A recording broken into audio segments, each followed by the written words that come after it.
فاسألوا أهل الذكر إن كنتم لا تعلمون ওয়ালাইকুম আসসালাম ওয়া রাহমাতুল্লাহি ওয়া বারাকাতুহু 1299 ভাই প্রশ্ন করেছেন যে অনেকে বলে 12 আউলিয়ার দেশ বাংলাদেশ অথবা চিটাগাংকে মিন করে।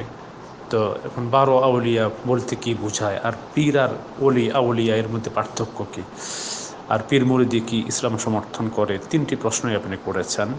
তো তার জবাব হচ্ছে যে 12 আউলিয়া বলতে কোন কোন অলিদের কথা বোঝানো হয়েছে। আউলিয়া তো হলো অলির বহু বচন, আর অলি হইল মানে মানে সম্মানিত এবং নেককার বান্দা, যাকে মিন করা হয় আল্লাহর খাঁটি বান্দা, তারা হলেন অলি শাব্দিক অর্থে, আর তার বহু বচন হচ্ছে আউলিয়া।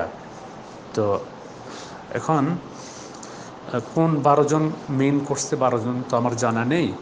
যারা বলে তাদেরকে জিজ্ঞেস করতে পারেন যে 12 জনের নাম কি, বলেন কোন কোন 12 অলির দেশ। আচ্ছা, এখন তারা কি খাঁটি ব্যক্তি ছিলেন বাস্তবিকই, এটা আমাদের জানা নেই। এটা হলো প্রথম কথা। তারপর পীর আর পীর মুরিদি এটা কি ইসলাম সাপোর্ট করে?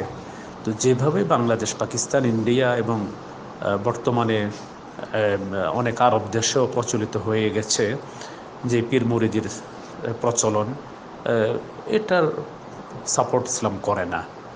এই মর্মে, এই স্পিরিটে, এই চেতনায় ইসলাম সাপোর্ট করে না, বরং এটা একটি বেদাত এবং অনেক ক্ষেত্রে শিরকও করে থাকে তারা। তো এটা কোনো গ্রহণযোগ্য কিছু নয়, কারণ যদি আল্লাহর খাঁটি বান্দা কেউ হয়েই থাকেন, তো তাহলে তাকে কেন্দ্র করে এ ধরনের লোক সমাবেশ হওয়া, তারপর এভাবে ওজিফা, তারপরে কোরআন ও হাদিসে বর্ণিত নাই এমন ধরনের কিছু জিকির নিজেরা আবিষ্কার করে সেগুলো চর্চা করা, তারপরে উচ্চস্বরে জিকির করা, তারপর ওরস মাহফিল করা, তারপর সম্মিলিতভাবে মোনাজাত করা, তারপর খাবারের আয়োজন করা, কবর নির্মাণ করা, কবরের চারিপাশে ফুল দেওয়া, বাতি দেওয়া এবং কবরের সাজদা করা, মান্নত করা, এগুলো সব হচ্ছে কুসংস্কার, বেদাত। এগুলো ইসলাম গ্রহণ করে না, স্বীকার করে না, সাপোর্ট করে না। এগুলো হচ্ছে সম্পূর্ণ বাজে কাজ এবং ইসলাম বিরোধী কাজ।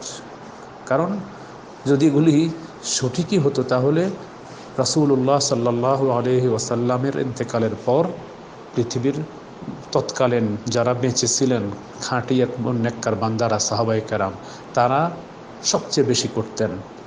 তারা কিছুই করেননি এই সমস্ত কার্যক্রম, তৎপরতা। তার অনেক পরবর্তীতে এ সমস্ত কাজের প্রচলন হয়েছে। অতএব এটা স্বীকার করে না, সাপোর্ট করে না। এগুলো হচ্ছে কুসংস্কার, বেদাত এবং শিরক। তো এই পীর মুরিদি গ্রহণ করে না, গ্রহণযোগ্য নয়। আর বাকি পীর শব্দের অর্থ তো আমি বলেছি, শাব্দিক অর্থ হলো বৃদ্ধ। তার মানে কোনো নেককার বা কোনো এলেমধারী ব্যক্তিকে পীর বলা হয় সাধারণত। আর অলি হচ্ছে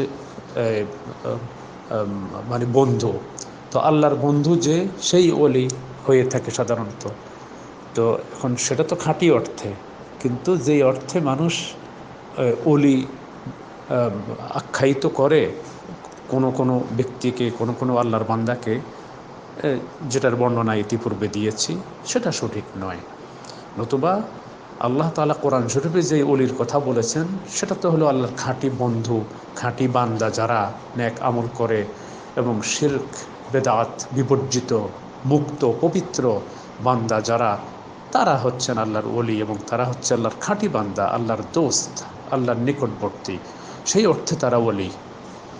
তো আশা করি বুঝতে পেরেছেন।